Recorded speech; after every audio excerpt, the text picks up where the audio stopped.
Hey yo, what's up mga katinuntoy? I'm Carter Flores again, yung malambing chikadora na nagsasabing, today is another day. What? Ano daw? Ulit. Today is another day, and so I say, thank you Lord. So ayun na nga. Nagmamadali po ako ngayon, kasi medyo late na ako, kasi nag-breakfast pa ako. Wow!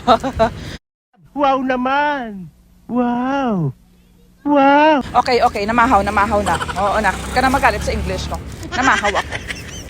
So, habang namamahaw ako, habang nag-breakfast ako, medyo matagal-tagal. Kasi ang akong sudan, ang ulam ko, uga, tuyo. Siyempre, masarap yung may suka.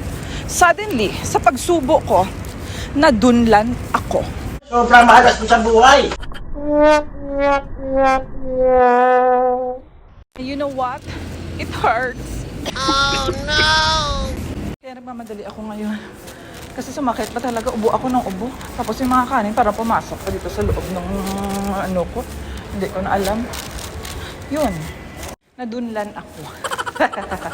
Ating word na na-translate ngayon na hindi ko alam kung anong Tagalog nito.